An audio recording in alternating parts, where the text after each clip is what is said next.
Matin. C'est un homme que Dieu utilise beaucoup. Il est du centre prophétique. C'est un docteur. C'est un enseignant. Il a la grâce apostolique. Il a la grâce prophétique. Vous savez, il y a des gens que Dieu utilise de diverses manières. C'est un homme bien ce matin. C'est le docteur enseignant Xavier Bizouma que nous allons acclamer le Seigneur. Est-ce que tu peux honorer son onction? Honore son onction pendant qu'il s'avance. Acclame le Seigneur.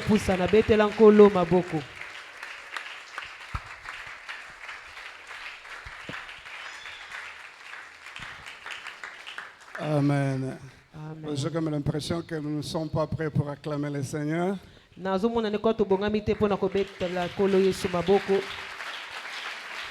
Vous n'acclamez pas.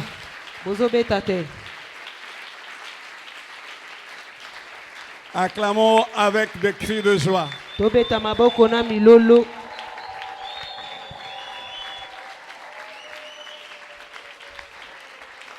Amen. Nous allons d'abord nous asseoir. Je ne sais pas si on peut bien arranger le son pour moi. Je suis d'abord content d'être interprété par la servante de Dieu. Ça fait beaucoup de temps que nous n'avons pas eu l'opportunité de parler ici.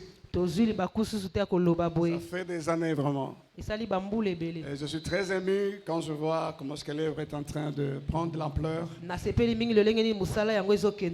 De prime abord, je voudrais dire merci au prophète Eli Bouchiri, qui est un grand homme de Dieu, le prophète majeur que Dieu utilise dans les nations. C'est à cause de lui que nous avons l'opportunité de venir vous parler ce matin. Et c'est un ami d'une très longue date. Et il est un conseiller pour moi aussi. Et nous sommes aussi témoins de ce que Dieu fait avec lui. Et particulièrement, je voudrais dire merci à Maman Clarisse.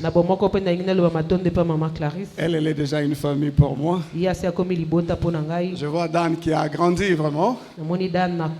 J'étais avec Joseph à Lubumbashi l'autre fois. Maman Dan, Maman Clarisse, je dis merci. Parce que c'est à cause aussi de vous que nous parlons aujourd'hui. Je vois c'est Moïse, hein? Waouh! Je suis content de voir Moïse. Il y a beaucoup de choses qui ont changé ici. Amen. Amen. Beaucoup de choses ont changé ici. Et beaucoup de gens aussi ne me connaissent pas parce que moi j'ai été là avant vous. Amen. Nous allons essayer un peu de nous familiariser. Hein. Et donc je ne suis pas venu seul, je suis venu avec mon fils qui est prophète. Il étudie à l'INA la musique. C'est le prophète Goël. Je veux qu'on l'accueille au surnom de Jésus-Christ. Un prophète qui a la pensée exacte de Dieu. Nous t'aimons beaucoup, que Dieu te bénisse. Il n'est pas venu seul, il est accompagné de son ami qui fait l'apostolat. Mon fils, on t'accueille aussi, tu es dans ma délégation. Que Dieu te bénisse. Et à mon jeune frère qui fait le master dans l'université Joshua Nation des Américains, où je suis recteur de l'université. Et c'est Meshach. Il a eu la licence l'année il y a 2 ans et là il va avoir son master. Est-ce qu'on peut l'accueillir au nom de Jésus-Christ? Voilà, c'est la petite équipe qui m'a accompagné. Je m'appelle Xavier Bizouma. Je suis marié à Maman Edwige qui avait prêché ici. Je suis marié à Maman Edwige. Et j'ai 9 enfants. Je fais 2 fois les jumeaux. J'ai 2 fois les jumeaux. Ah, naboti bapasa mbalami balé. Et j'ai Je suis détenteur de la vision du Centre prophétique chrétien Shekinah. Et je suis le recteur de l'Université des Américains au niveau de la RDC Joshua Nations. Recteur et Université Joshua. Et je suis le coordonnateur même de cette plateforme. Je suis venu ici parce que j'ai une conférence une masterclass que je vais tenir cette semaine. Et nous allons essayer de parler sur la Christologie. Et il y a des diplômes qui seront donnés à toutes les personnes qui vont participer à ces séminaires dans le renforcement des capacités. Ces diplômes-là, ils ont une cotation internationale. Ça, parce que nous sommes représentés dans 73 nations dans le monde. Alors, je vous demanderai de pouvoir participer massivement à ces assises qui auront lieu le jeudi, le vendredi, le samedi, et on va terminer le dimanche après-midi. Non, jeudi, vendredi, samedi, et dimanche. Que Dieu bénisse. Est-ce qu'on peut acclamer encore le roi? Voilà, j'avais voulu que mon fils chante, mais il va intervenir pendant qu'on va commencer à prier pour le temps, il va chanter. Mais aujourd'hui, j'ai préparé un thème très important. Je vais parler avec vous sur les 12 adresses de l'agneau. 12 adresses de l'agneau. 12 adresses de l'agneau. Amen. Amen. Je sais que à un moment donné, tu me connais, je saute, je climite et je fais tout ce que je peux faire. Je connais. Voilà, donc il faut que tu sois aussi active. Gloire au Seigneur. Voilà, je voudrais que quelqu'un nous lise Matthieu 24. Nous allons nous mettre debout pour honorer la parole de Dieu. Matthieu 24, 23.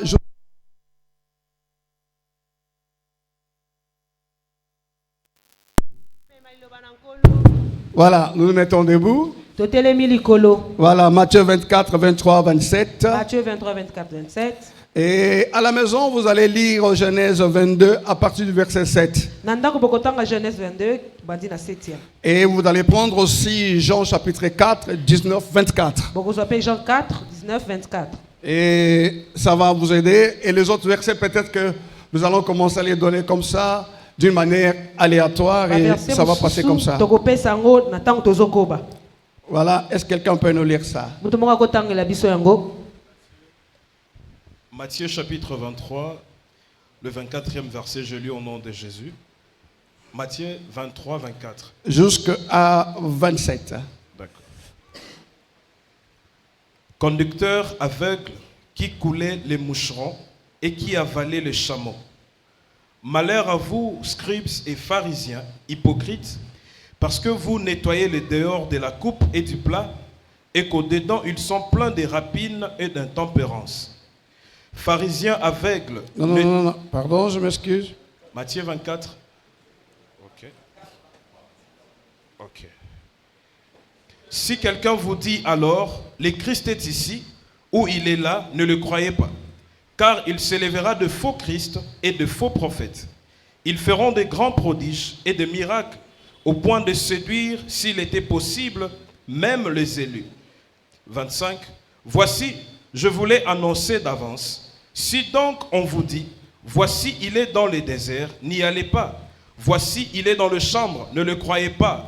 Car comme l'éclair part de l'Orient et se montre jusqu'en Occident, ainsi sera l'avènement du Fils de l'homme. 28.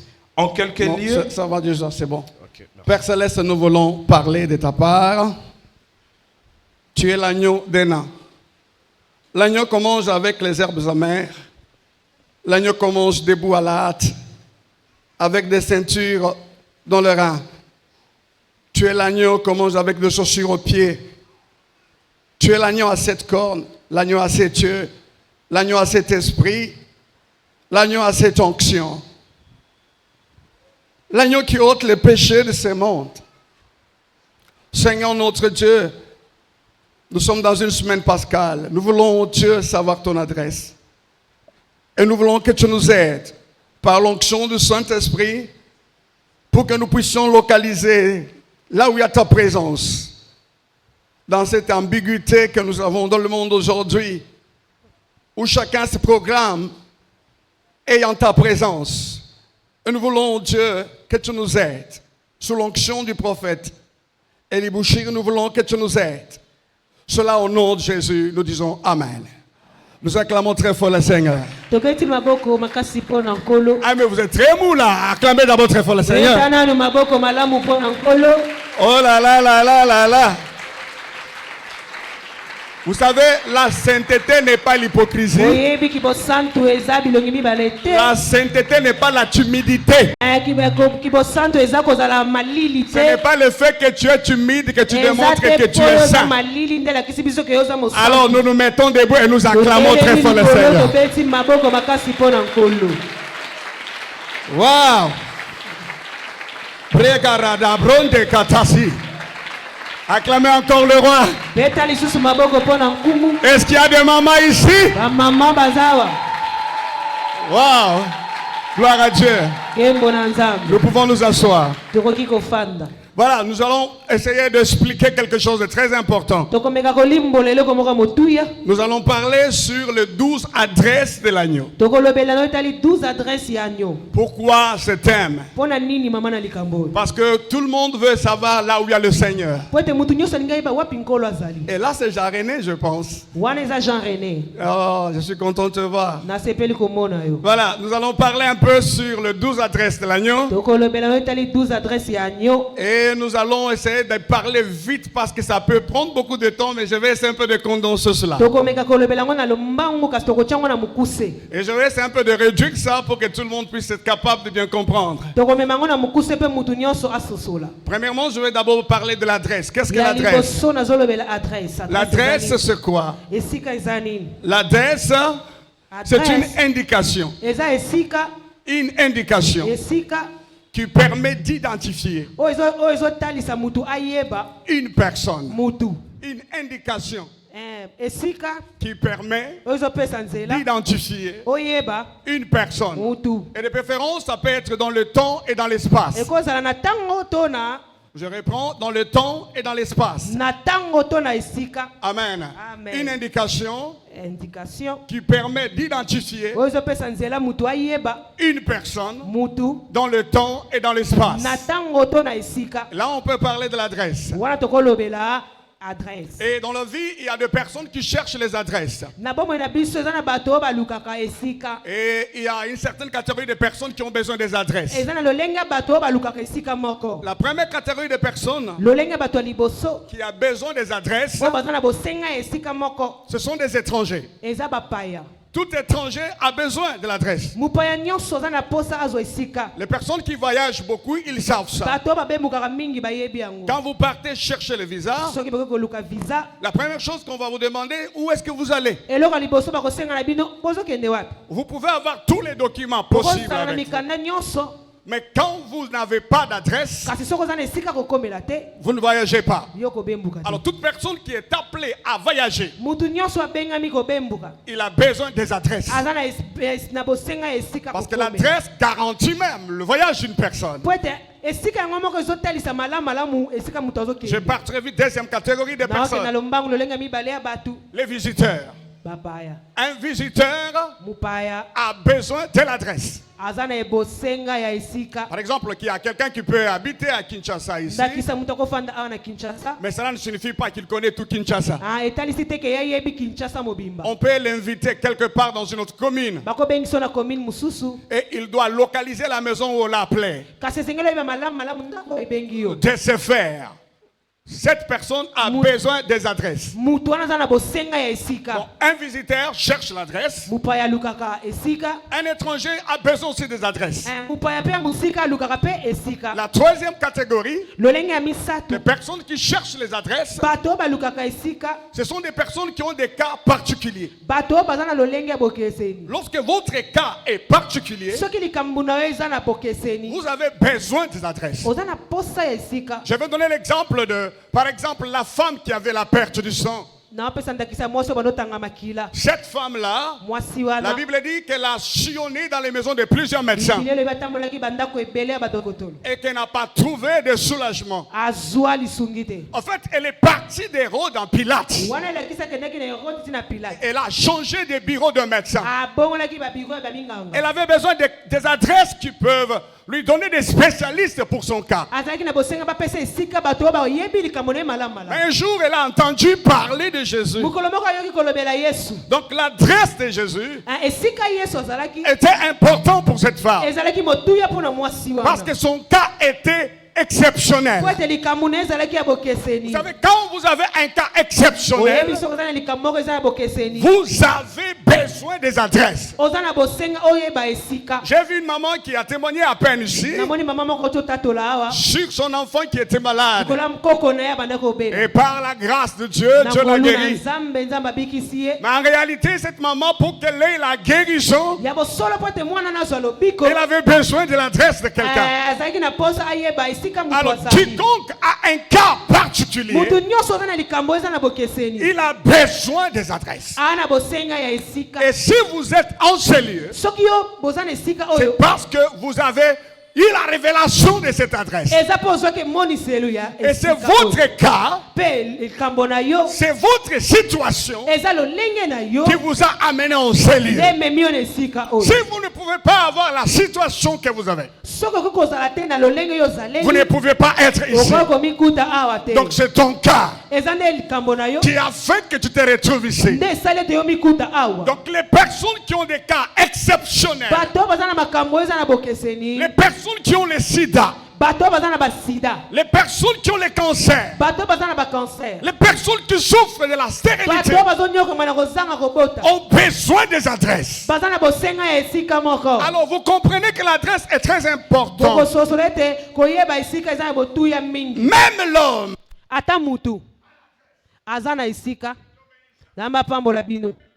l'adresse,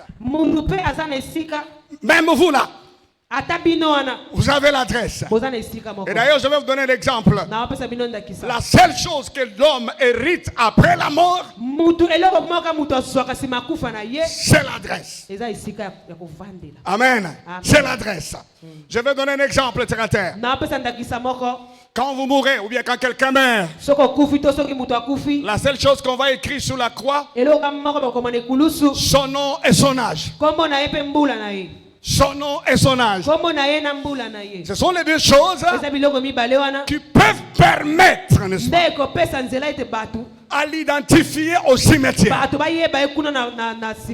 C'est la raison pour laquelle on enterre quelqu'un avec la croix. Donc la seule chose que l'homme peut emporter après la mort, c'est l'adresse. Donc l'adresse est très importante. C'est ainsi même le Seigneur Jésus, il a des adresses. Dans le texte qu'on vient de nous lire là, nous avons compris que Jésus parlait de ses adresses. Il a dit ceci: on vous dira qu'il est ici. Jésus est là-bas. Il est dans la chambre. Il est à la montagne. Il est dans cette maison. Et Jésus dira qu'on ne vous trompe pas. Parce que plusieurs faux prophètes viendront avec les adresses. Mais ces adresses-là ne seront pas les adresses de Jésus. Et vous allez voir que Jésus-Christ a parlé à la femme samaritaine. Et c'était un problème des adresses aussi.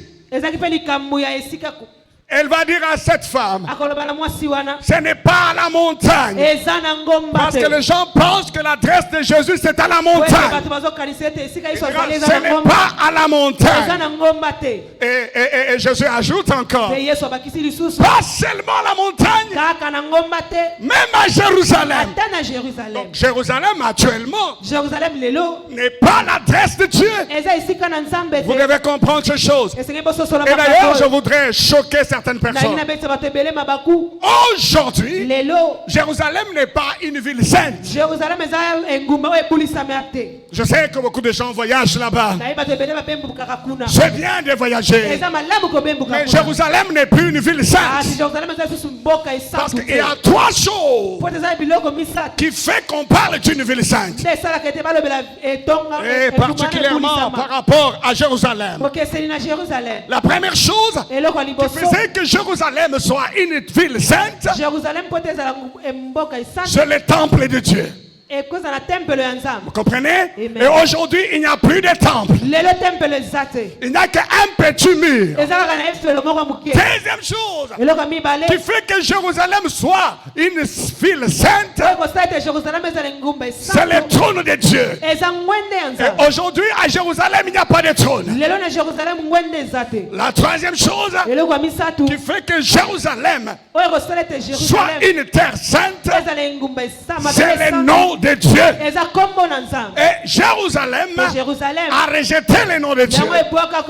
La Bible dit la pierre qu'ont rejeté ceux qui bâtissent.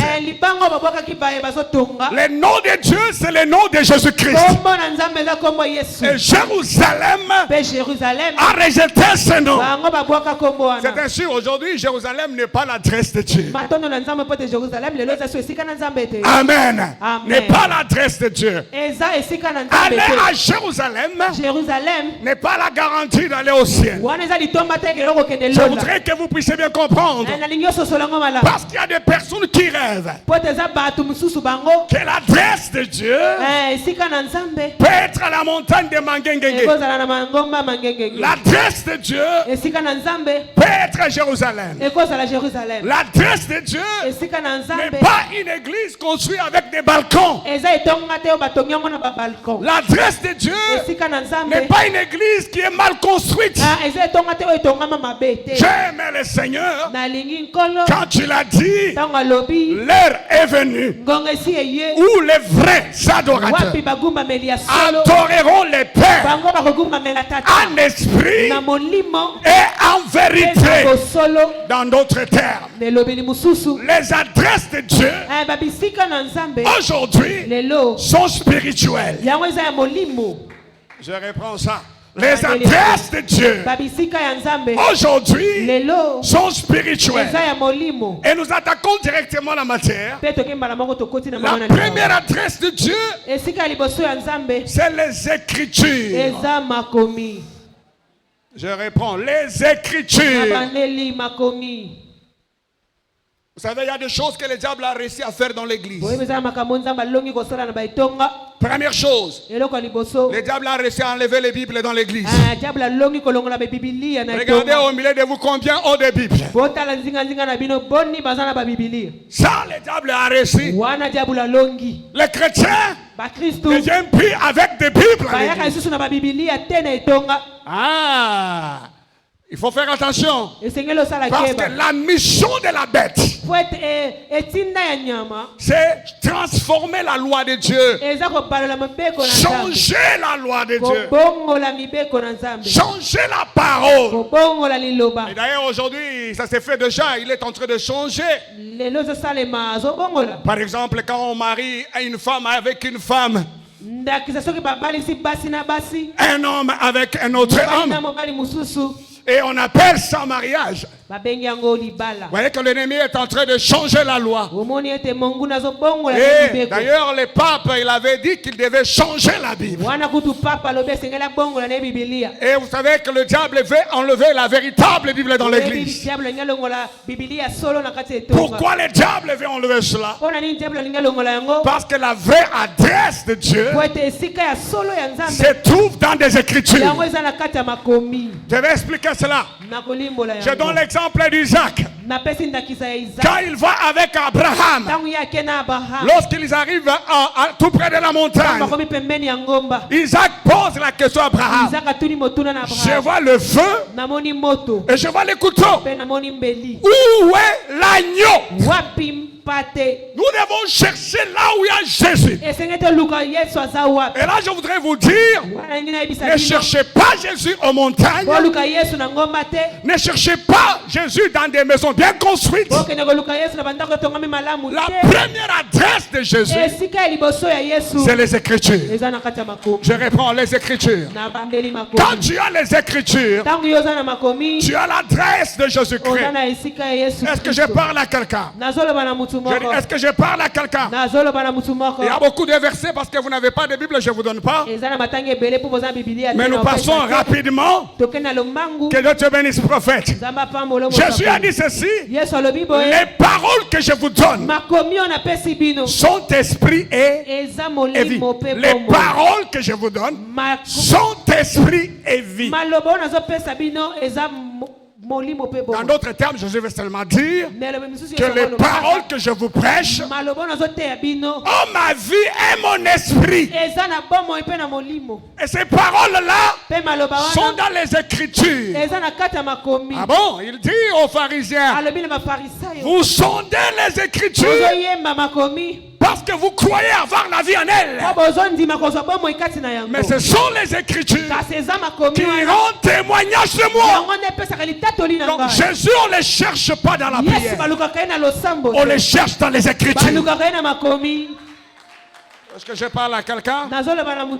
Je sais que, alléluia, vous allez me comprendre, je pars très vite, peut-être je ne vais pas terminer. Je ne vais pas terminer toutes les adresses. Parce qu'on n'a pas assez de temps.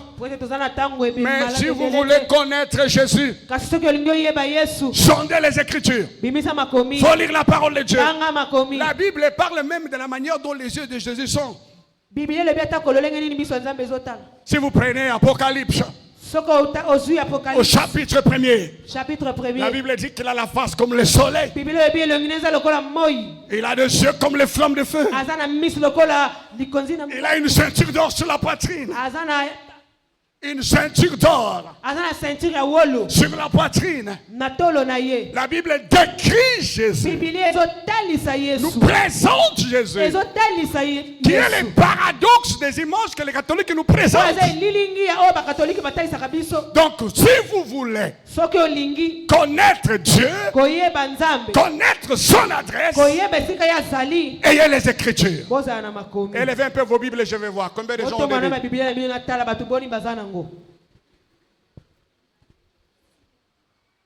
Élevez, je veux voir. C'est triste. C'est vraiment triste. Alors si je vous montais ce que je dis n'est pas dans la Bible, vous allez faire. C'est pour cela que je ne donne plus de versets. Je ne donne pas de versets parce que vous n'avez pas de Bible. En réalité, quand je prêche, vous devez vérifier ça. Le Seigneur est dans les Écritures. Je vais revenir par après. Donc la première adresse, c'est les Écritures. D'ailleurs, vous n'écrivez même pas aussi. C'est pas aussi bien. Balancez un peu les mains. Connaissant le prophète, la rigueur que le prophète a, vous devez commencer à écrire les enseignements. Vous devez écrire les enseignements. Amen. Parce que vous devez répéter ça. J'attends mon interprète qu'elle boit de l'eau. On acclame très fort le Seigneur.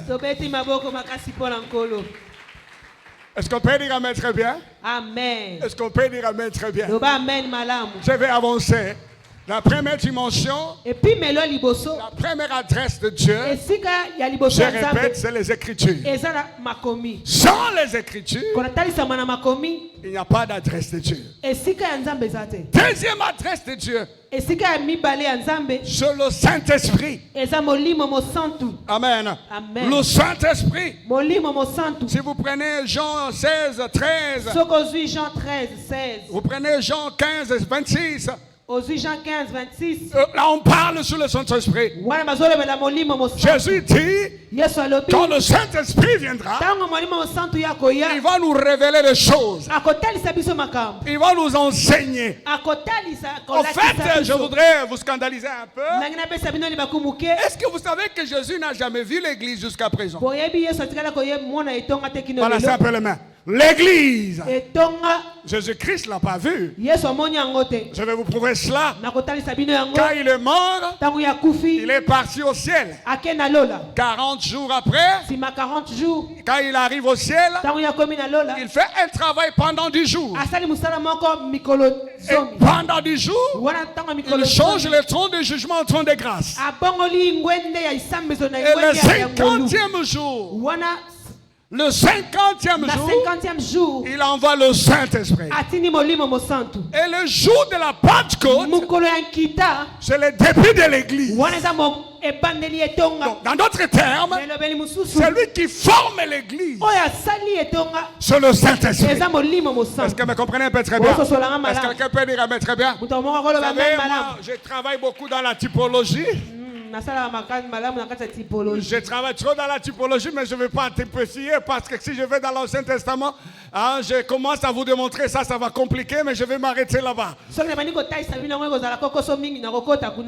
Dites un peu très bien. Je voudrais seulement vous dire ceci, que le Saint-Esprit, c'est la seule adresse de Dieu que nous avons. Sans le Saint-Esprit, vous ne connaîtrez pas Jésus. Sans le Saint-Esprit, vous n'entendrez pas Jésus. Sans le Saint-Esprit, vous ne ferez rien par rapport à Jésus. Est-ce que quelqu'un peut dire amen très bien? Est-ce que tu peux encore dire amen très bien? Donc le Saint-Esprit, c'est la deuxième adresse de Dieu. Nous partons très vite. La troisième adresse de Dieu, c'est la communion fraternelle. Voilà, je viens bien. C'est très bien parlé. La communion fraternelle. Sans la communion fraternelle, il n'y a pas d'adresse de Dieu. Jésus a dit ceci. Là où 2 ou 3 s'assemblent à mon nom, je suis au milieu d'eux. Est-ce que vous comprenez? Là, je voudrais dire quelque chose. La communion fraternelle n'est pas le fait d'être dans la multitude. On peut être nombreux, mais on n'est pas en communion. Tel que nous sommes ici, cela ne parle pas de la communion. La communion, c'est le fait de partager un don entre frères. Quand vous partagez un ou plusieurs dons entre frères, c'est là où on parle de la communion. Je vais donner un petit exemple qui va vous faire comprendre ça. Jésus-Christ, quand il était à la table avec les apôtres, il a pris le pain. Il a découpé le pain. Il a donné aux apôtres. Il a pris le vin. La même dimension qui était dans le verre, tout le monde a bu cela. Le même pain, tout le monde a mangé cela. Un don partagé entre frères. C'est là où on parle de la communion. Donc on peut être tel qu'on est ici, mais on n'est pas dans la communion. Mais Jésus dit ceci. Là où 2 ou 3 se mettent ensemble à cause de mon nom, je suis au milieu d'eux. Donc dans d'autres termes, si vous vous retrouvez quelque part, même en route, même, je ne sais pas, dans une maison, même dans un magasin, si vous êtes à 2 ou 3 personnes et que vous partagez autour du nom de Jésus, sachez qu'il y a l'adresse de Dieu là-bas. Est-ce que vous comprenez? Parce que quand je marche un peu sur Kinshasa, je vois que tout le monde veut construire des grandes églises. Vous savez, il y a des choses que Jésus-Christ n'a pas su faire dans la chair. C'est construire une grande église. Et d'ailleurs, nous appelons ces églises les temples. Est-ce que vous savez que dans les nations, il n'y a pas de temple? Et par exemple, on dit que je vais construire le temple de Dieu. Les nations n'ont pas de temple. Les le temple est uniquement en Israël. Je ne sais pas si vous me comprenez. Tout ce que nous avons ici, ce n'est pas des temples. Parce que quand on parle du temple, on doit avoir 3 parties. Le parvis, les lieux saints et les lieux très saints. Quand on parle du temple, on doit voir le chandelier. On doit voir les hôtels à l'intérieur. Est-ce que vous comprenez? Donc, je vois Kinshasa, c'est comme une concurrence. Tout le monde veut avoir une très grande église. Un grand bâtiment construit. Écoutez-moi, peuple de Dieu. Excellents frères et sœurs dans le Seigneur. On peut pas construire, mais le Seigneur est dans la communion. Le Seigneur est dans la communion. Certaines personnes se sentent dans la réussite quand ils construisent un grand temple de Dieu. Amen. Amen. Est-ce que je parle à quelqu'un? Alléluia. Amen. Le fait de construire un grand temple, ce n'est pas que vous avez réussi. Dans d'autres termes ici, la communion, je n'ai pas le temps de parler des avantages de la communion. Si vous prenez Psaume 133, il est tout agréable pour le frère de demeurer ensemble.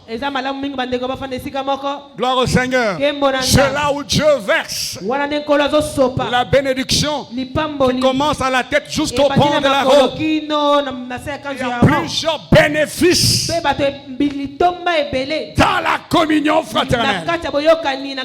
Et comme nous partons très vite, la 4e adresse de l'agneau, l'agneau est dans le racheté. Amen. Un racheté. Tel que tu es là, tu es un racheté. Amen. Jésus nous a rachetés par son sang précieux. Il a payé à la croix pour nous. Il a rédempté nos vies. Il nous a libérés de l'esclavagisme du péché. Il nous a libérés de la mort. Il nous a libérés de la honte. Il nous a transportés dans les royaumes de l'amour de Dieu. Et nous sommes devenus des rachetés à cause des lèvres qu'il a accompli à la croix. Si vous prenez 1 Corinthiens 2, 20, 2 Corinthiens 5, 17, oui, dans des versets comme ça, vous allez voir que Paul parle beaucoup plus de celui qui est en lui. Christ en moi. Alléluia. Christ en moi. C'est lui qui est en moi. Quand quelqu'un est racheté, il devient le temple du Saint-Esprit. Et en ce moment-là, Jésus habite en lui et il devient l'adresse de Dieu. Et c'est là où je voudrais te parler, ma soeur. Si tu es l'adresse de Dieu, pourquoi les Ménigipes? Si tu es l'adresse de Dieu, pourquoi l'impudicité? Si tu es l'adresse de Dieu, pourquoi les tribalismes? Paul dit ceci. Vous êtes une lettre écrite. Vous êtes la lettre de Dieu. Vous êtes une adresse. Par votre comportement, on doit voir le Seigneur. Est-ce que je parle à quelqu'un? Dis à ton voisin, es-tu l'adresse de Dieu? Parle à ton voisin, dis, es-tu l'adresse de Dieu? Non, vous êtes très timide. Hein? Parle à ton voisin, es-tu l'adresse de Dieu? Amen. Amen. Parle encore à ton voisin, es-tu l'adresse de Dieu? Alléluia. Amen. Beaucoup de gens prient mais ne sont pas les adresses de Dieu. Il y a des gens qui chantent comme des stars. Rien à faire avec Dieu. C'est là où Jésus dit, vous les reconnaîtrez par les fruits. Ils peuvent se cacher, mais leurs fruits vont les trahir. Vous savez ce qui fait un chrétien, ce n'est pas le don, c'est le fruit. Parce que beaucoup de gens estiment être des enfants de Dieu par rapport au don. Oui, Jésus-Christ a chassé les personnes qui avaient le don, n'est-ce pas? Nous avons chassé les démons en ton nom. Nous avons guéri les malades. Il leur dira, je vous ai jamais connu. Vous comprenez? Je vous ai jamais connu. Donc le don n'est pas suffisant. Il faut les fruits. Et Jésus lui-même a dit, lorsque vous porterez des fruits, c'est ainsi que vous serez mes disciples. Vous serez mes disciples. Donc vous devez être l'adresse de Dieu au lieu d'être l'adresse de l'orgueil. Vous savez, aujourd'hui quand je vois les gens dans les ministères, surtout les jeunes serviteurs, l'orgueil qu'ils ont. L'orgueil. Amen. Vous savez, le chemin est encore très long. Ce n'est pas les dons qui fait de toi un serviteur de Dieu. J'insiste sur ça. Ce n'est pas les dons. C'est les fruits. Amen. Est-ce qu'on peut dire amen très bien? Alors je voudrais dire quelque chose qui est très important. Jésus a maudit les figuiers, n'est-ce pas? Pourquoi il a maudit les figuiers? Parce que les figuiers avaient le don, mais ça n'avait pas de fruits. Vous savez, les feuilles, c'est ça le don. Amen. Sur un arbre, entre les feuilles et les fruits, qu'est-ce qu'il y a en grande quantité? C'est les feuilles. Vous allez trouver les dons partout. Même les sorciers ont des dons. Mais les fruits, il faut être un racheté. Dis 3 fois, je suis un racheté. Je suis un des 3. Je suis un racheté. Je suis un racheté. Non, dis 3 fois, je suis un racheté. 1, 2, 3. Je suis un racheté. Je suis un racheté. Je suis un racheté. Vous savez comment est-ce que vous dites? Je suis un racheté. Je veux que tu dises que je suis un racheté. Je suis un racheté. 1, 2, 3. Je suis un racheté. Je suis un racheté. Je suis un racheté. Au nom de Jésus. Amen. J'avancerai vite. 5e adresse.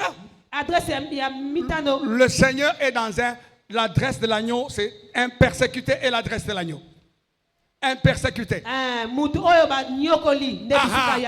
Quand on vous persécute à cause de Jésus, quand vous êtes poursuivi à cause de Jésus, vous devez comprendre que vous devenez l'adresse de Dieu.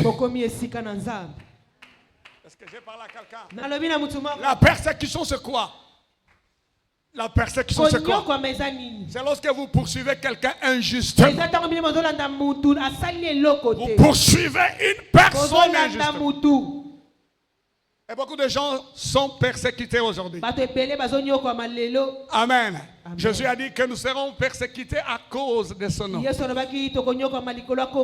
savez, les gens sont jaloux de toi, pas parce que tu es riche, mais c'est parce que seulement tu as la grâce. Je reprends, est-ce que j'ai parlé à quelqu'un qui a la grâce? Je dis, est-ce que j'ai parlé à quelqu'un qui a la grâce? Les gens te poursuivent à cause de la grâce. Regardez Joseph. Ses frères l'ont persécuté à cause de la tunique qu'il a reçue de son père. Amen. Shadrach, Meshach, Abednego, dans le feu, persécuté. Mais le roi, il a vu dans une vision, une 4e personne a apparu. Je prophétise dans ta vie, dans le feu qui descend sur toi, il y a la 4e personne qui va apparaître. Et ce matin, tu sortiras au nom. Dis 3 fois, je sors, je sors, je sors. Non, non, je voudrais que tu dises encore très bien, je sors, je sors, je sors. Au nom de Jésus. Je veux que tu puisses faire un acte de foi. Tu vas saluer 10 personnes. Tu lui dis courage. Malgré la persécution, il y a la 4e personne qui va apparaître. Parle à quelqu'un. Tu lui courage. Malgré la persécution, malgré le rejet, malgré la prison, malgré les liens, il y a la 4e personne qui va apparaître. Qui va apparaître. Qui va apparaître. Je déclare aujourd'hui, tu es en train de sortir de cette persécution. Ton mariage est en train de sortir de cette persécution. Tes finances sont en train de sortir de cette persécution. Tu es en train de sortir. Ce n'est pas l'argent qui va te faire sortir. Ce n'est pas les relations. Ce n'est pas ton niveau intellectuel. Mais je te présente quelqu'un. L'homme de Galilée. Les rochers des âges. L'ancien des jours. Est-ce qu'il y a des rachetés ici? Je dis, est-ce qu'il y a des rachetés ici? L'homme de Galilée. Les rochers des âges. L'ancien des jours. Il est bon parmi 10 000. Il dit un mot et la chose arrive. Les lois accomplissement. Au nom de Jésus. Tu es en train de sortir. Alléluia. Amen. Quantième adresse? 6e adresse. 6e adresse. 6e adresse. L'agneau est dans la louange. Dans la louange. Psaume 22 à partir du 1er verset jusqu'au verset 5. Psaume 22. Alléluia. Amen. Dieu siège au milieu. Dieu siège au milieu de la louange de saint. Donc si vous voulez avoir l'adresse de Dieu, louez Dieu. Même si je suis affamé, je peux louer Dieu. Même si je n'ai pas de vêtements, je peux louer Dieu. Même si je n'ai pas le visa, je peux louer Dieu. Même si je suis dans la prison, je peux louer Dieu.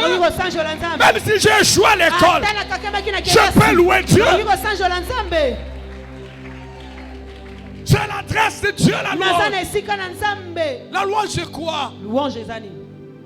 C'est raconter les hauts faits de Dieu. Raconter les exploits de Dieu. La louange est assortie des exploits. Ah, je comprends pourquoi David a dit avec Dieu, pas avec Fachi, pas avec Kabila. Oh, je reprends avec Dieu. David dit avec Dieu, nous ferons des exploits. Voilà. Il y a quelque chose que je vais dire là. Regardez. Hein. Marie, quand il traverse la mer Rouge, ma fille, il a pris quoi? Il a pris le tam-tam. Elle a appelé les femmes. Elle a commencé à jouer. Elle a commencé à raconter comment est-ce que Dieu a fait des grandes choses. Le Dieu de Bouchiri est avec toi. Aujourd'hui, il y a un cantique nouveau dans ta vie. Oh là là là là là. Okoyemba nzembo ya sika. Mariage na okoyemba ya mariage na okoyemba nzembo ya sika. Bana na oba koyemba nzembo ya sika. Finance na okoyemba nzembo ya sika. Santé na yo okoyemba nzembo ya sika. Dis à ton voisin okoyemba nzembo ya sika. Non, tu ne le dis pas bien. Dis à ton voisin, tu vas chanter un cantique nouveau. Alléluia. Dis 3 fois fire. Au nom de Jésus. Est-ce que vous me comprenez? Hein? Amen. Dieu m'a envoyé ici parce que ta situation va t'amener à composer un cantique. Amen. Ton problème fera de toi un compositeur. Je prophétise encore sur toi. Il y a un exploit que tu vas faire, que ton père n'a jamais fait, que ta mère n'a jamais fait, que ton oncle n'a jamais fait. Parce que Dieu, il siège au milieu des louanges. Au nom de Jésus-Christ, je t'ouvre les portes des cieux ce matin. Je t'ouvre les portes du mariage ce matin. Je t'ouvre les portes tes voyages ce matin. Il y a un exploit que tu vas faire au nom de Jésus. Tu vas saluer des personnes. Dis-lui qu'elle ne te moque pas de moi. Je vais faire un exploit aujourd'hui. Parle à quelqu'un du lit. Pendant que tu me tiens à la main. Pendant que je te tiens à la main. Je vois une couronne. Une couronne qui avait beaucoup de rouille. Je vois les trempes dans le vin. Et ça commence à changer de couleur. Je vois ça commence à prendre la couleur dorée. Et je vois on la pose sur toi. Le Seigneur me dit ceci. Le temps de te faire respecter arrive. Le temps où il va t'investir de son autorité arrive. Je suis en train de voir le marchepied de l'avion. Je te vois, tu es en train de monter. Et tu pars. Dieu me dit que tu es ici pour peu de temps. Le temps arrive où il va t'envoyer dans les nations. Reçois cela au nom de Jésus-Christ. Est-ce que quelqu'un peut acclamer? Acclame le Seigneur. C'est lui qui acclame, il compose un cantique nouveau. Wouh! La brecatoro broseta kata. Et pendant que tu viens là, je vois une chaise qui était cassée. Et je vois on les répare. Je vois un homme qui se met là-bas. Dieu me dit qu'il te restaure sur le plan du mariage. Abotea. Dis 3 fois Amen et tu reçois ton miracle. Amen, amen, amen. J'ai dit 3 fois Amen, tu reçois ton miracle. Amen, amen, amen. Je veux que tu te lèves et tu sautes, tu élèves le nom de Jésus. Hey! Le Dieu d'Eli Bouchiri va t'amener à composer un cantique nouveau. Amen. Tu sais dans les cantiques ce que tu vas chanter. Nazala qui célibataire. Baseka Kinga Mingi. Lelo. Zambe à Moninga. Zambe à Eli Bouchiri. Alors, 3 fois Amen aux Ouangot. Amen, amen, amen. Non, dis à 3 fois Amen, tu reçois la chose. Au nom de Jésus. Je prophétise Jeep na ezalimandawana. Amen. Jeep amakasi penze za oya. Amen. Alors ba amen oswango kot. Amen. Loue le Seigneur. Tu peux te mettre s'il te plaît. Quels que soient les problèmes. Loue le Seigneur. 7e adresse. L'agneau est à la droite du Père. Alléluia. Il est à la droite du Père. Un jour j'étais en train de me dire que la droite du Père c'est l'histoire d'Eddie Murphy et son père. Je me dis non c'est pas ça. Parce qu'Eddie Murphy quand on le voit il est à la droite de son père comme ça. Et moi je m'imaginais Dieu est assis sur le trône, Jésus-Christ à sa droite comme ça. Alors le Seigneur me dit non c'est pas ça, c'est pas ça. La droite du Père c'est quoi? C'est la position d'intercession. C'est la position de la sacrificature. Est-ce que vous comprenez? Vous voyez, comprenez, je vais vous expliquer ça très bien. Sur la terre, Jésus-Christ n'était pas sacrificateur. Nous avons la christologie, n'est-ce pas? Cette semaine, on va parler sur Jésus. Sur la terre, Jésus-Christ était un comme prophète. Il a travaillé pendant 3 ans et demi comme prophète. Quand il est mort, il est allé au ciel. C'est là où il a reçu l'onction sacerdotale. C'est la raison pour laquelle sur la terre, Jésus-Christ n'était jamais entré dans les lieux saints. Même dans les lieux très saints parce qu'il n'était pas reconnu. Mais l'apôtre Paul explique clairement qu'il est le souverain sacrificateur selon l'ordre de qui? De Melchisédek. Et dans cette position-là, il est à la droite comme intercesseur. C'est ainsi la Bible dit, le Seigneur intercède pour nous par des soupirs inexprimables. La droite du Père, c'est le tabernacle céleste où Jésus travaille comme souverain sacrificateur selon l'ordre de Melchisédek. Donc il est là-bas. Je voudrais essayer un peu d'expliquer quelque chose. Jésus-Christ est omniprésent. Il est omnipotent. Non. Il connaît toutes choses. Il est partout. Et toutes choses lui appartiennent. Mais il ne se manifeste pas partout. Vous comprenez? Et il ne se manifeste que dans les adresses que j'ai données.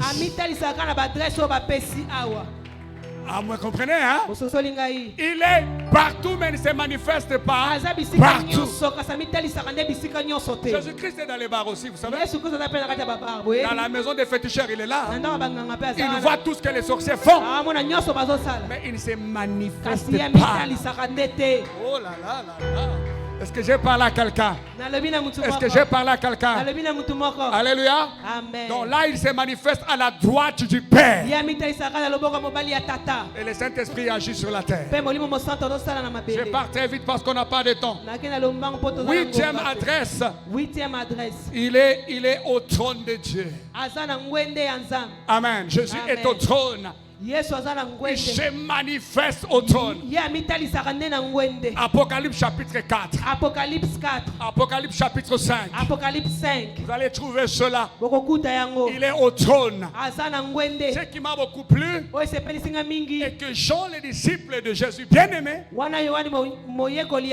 quand il voit Jésus au trône de Dieu, Jean n'a pas reconnu Jésus. Il dit, je vois quelqu'un qui est semblable. Vous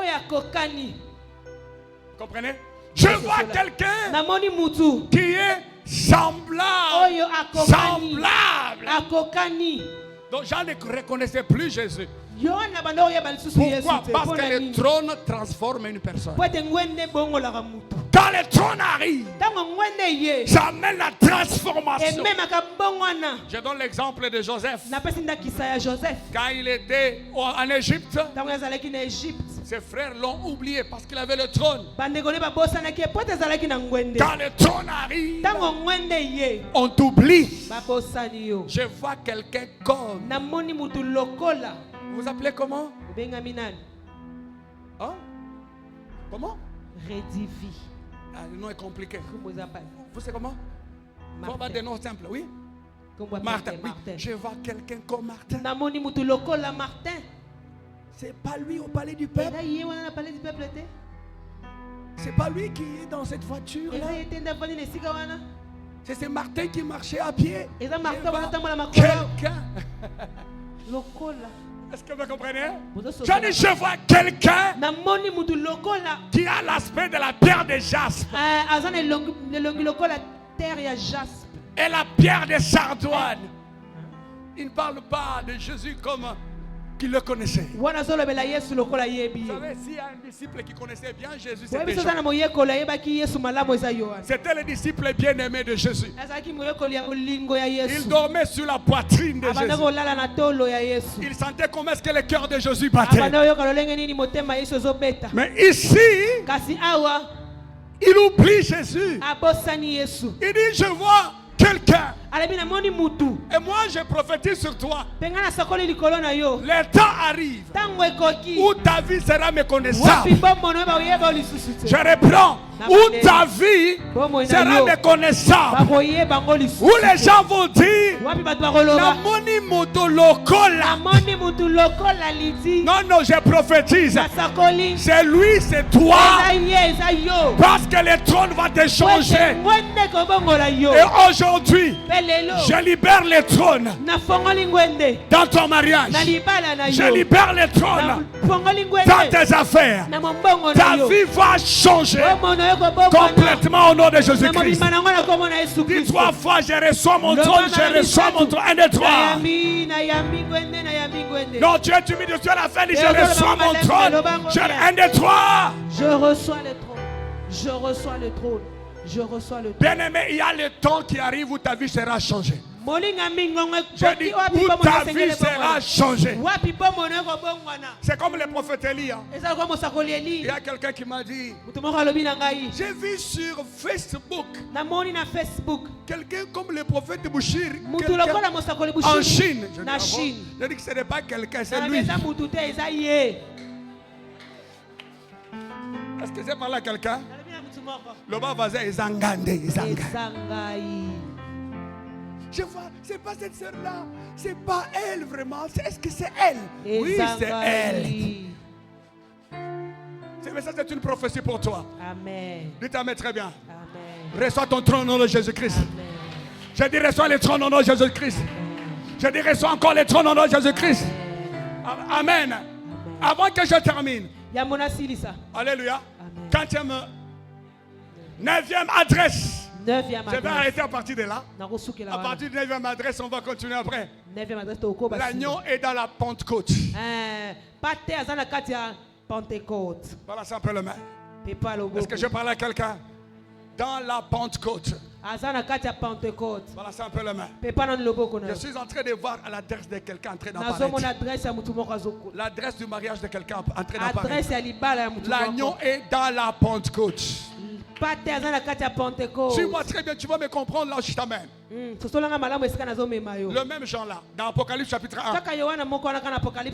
Il est tellement ignorant, il dit je vois quelqu'un encore. Il marche au milieu de 7 chandeliers d'or. En réalité, dans la Bible, les 7 chandeliers d'or représentent les 7 fêtes de l'Éternel. 7 fêtes de l'Éternel. Dans la Bible, il n'y en a que 7. Reconnus par la loi. La première fête, c'est la Pâque. La deuxième fête, c'est la fête de pain sans levain. La troisième fête, c'est la fête de prémices. La quatrième fête, c'est la fête de la Pentecôte. La quatrième fête, c'est la fête des trompettes. La sixième fête, c'est la fête d'expiation. La septième fête, c'est la fête des tabernacles.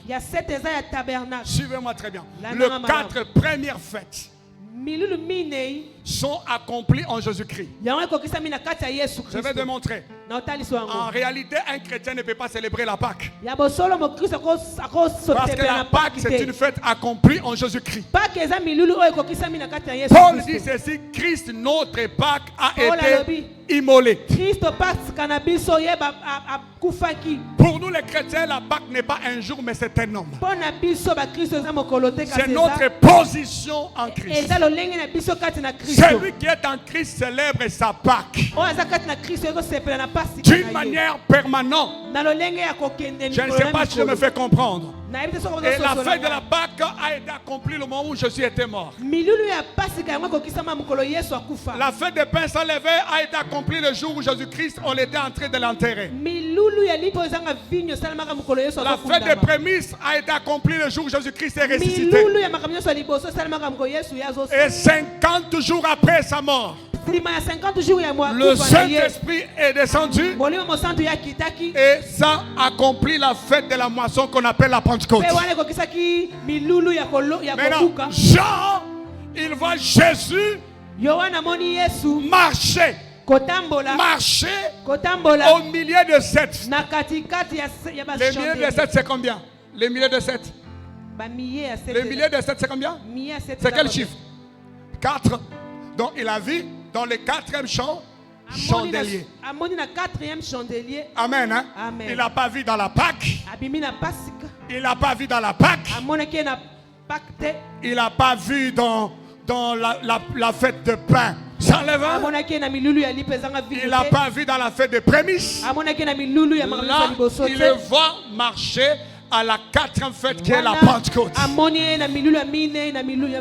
C'est ainsi, nous tous ici, nous sommes dans cette fête-là. Nous sommes à la 4e chandelier. C'est là où Jésus fait son parcours avant d'entrer dans la 5e fête. C'est ainsi, je dis, si vous voulez chercher Jésus, cherchez-le dans la Pentecôte. Quand vous le cherchez dans la Pentecôte, vous allez le voir. Ne le cherchez pas dans des églises extraordinaires.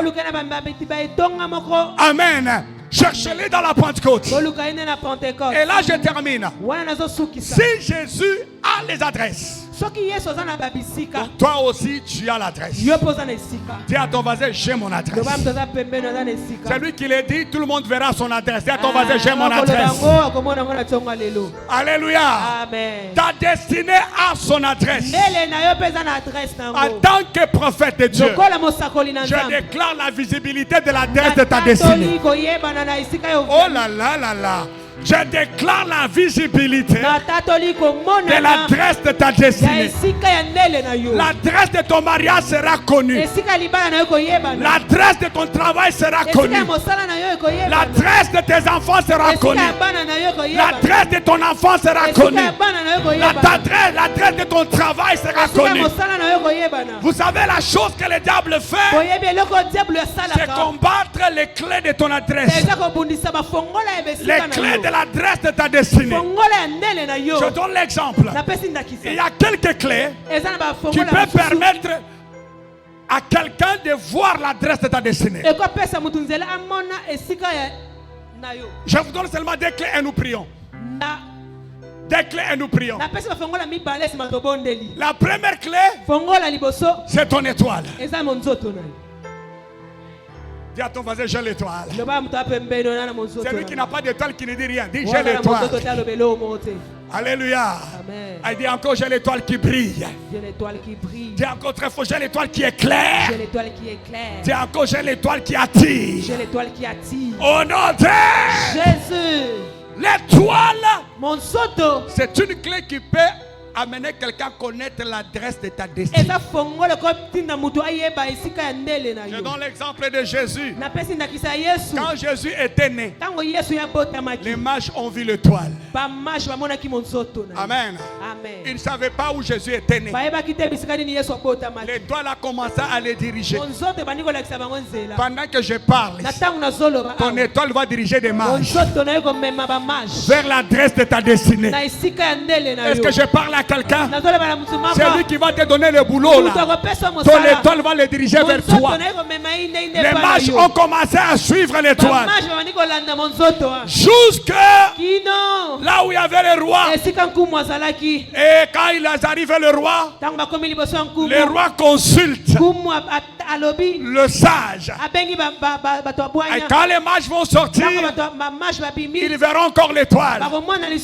L'étoile va les amener jusque là où l'enfant était né. Alléluia.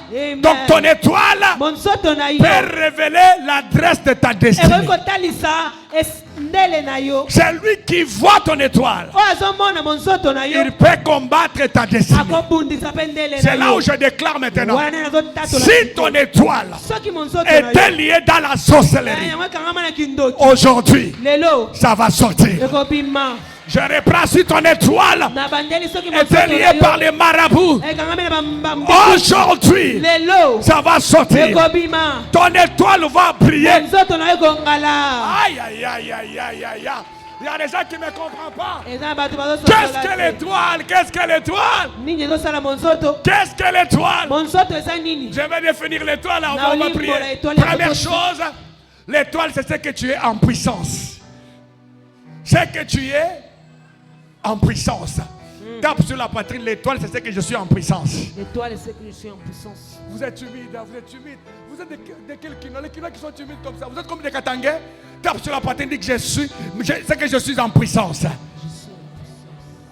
C'est nous les Katangais qui sont timides, n'est-ce pas? On m'a dit que les Kinois sont très chauds. Je suis en puissance.